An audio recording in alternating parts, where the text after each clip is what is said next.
Thermal imaging camera is being used by that firefighter, had in his hand. That is a camera that allows us to literally see through the smoke. Very, very important in the removal of victims and the rescue of victims.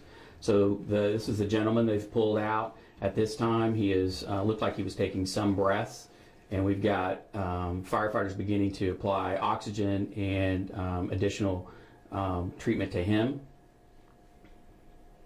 So over here on the left side, we're supporting the ventilations of this child with and providing ventilatory support, and we're doing the same over here. So literally, this went from a house fire to now we're multiple patients are rescue. We've got the smaller child out here as well. Mm-hmm. Often, what has to happen is a transition in roles. So you've got firefighter paramedics and firefighter EMTs that have been in there rescue the patients, and at this point, we're supporting them with basic life support, ventilation, chest compressions as needed, getting them oxygen as well. So what you see now is fire department paramedic personnel moving up to perform more advanced procedures.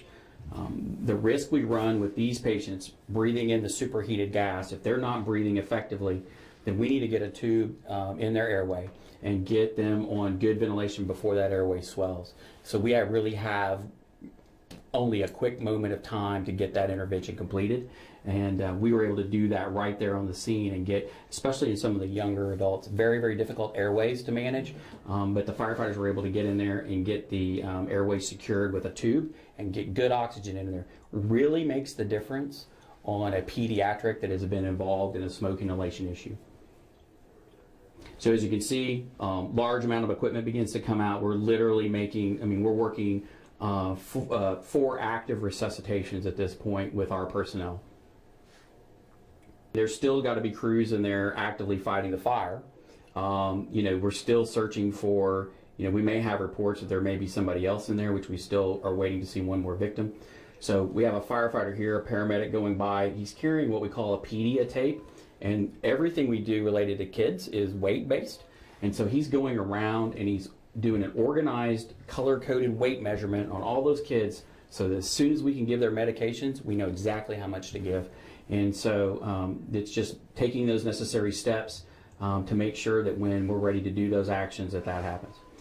Firefighter here placing an endotracheal tube on the male and making sure that we can get into his airway. Very, very difficult. Obviously, you're working under extreme conditions here in the field, and it's very, very difficult and challenging to place those airways. And that's what you've got, especially, I can't emphasize enough, you breathe in superheated gas, that swelling that occurs in that airway. We don't have a lot of time to make, an extended, care plan. It is a rapid intervention that has to occur immediately. We are focusing completely on managing the patient's airway and getting good oxygen in. They've had so much bad air. We've got to, especially with those children, children tend to go into cardiac arrest or have their heart stop if they are more respiratory in nature. So problems with their breathing will cause them to go into cardiac arrest. That's why we want to get that good oxygen in there as quick as we can.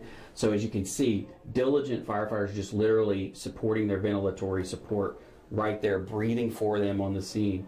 And then, teams of guys working on each patient.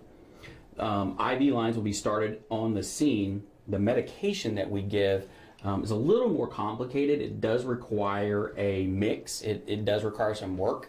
And so that generally comes kind of in the next phase of either we will have the kit ready for when IMSA, as soon as IMSA arrives. We will be ready to set the kit up in the back, kit up in the ambulance and get it administered on the way to the hospital. Or we'll get it, started, kind of as a secondary item at the scene. So when you're in a confined, toxic smoke environment like this house fire, and you have the products of combustion that are released from plastics burning, from all the modern materials that we have, they release cyanide. We have 5 victims that, as of now, are alive. And the quicker we can make intervention, the quicker we can make rescue, the quicker we can make medical care, the more chance we have to save those folks. And that's really why we're here. That's all.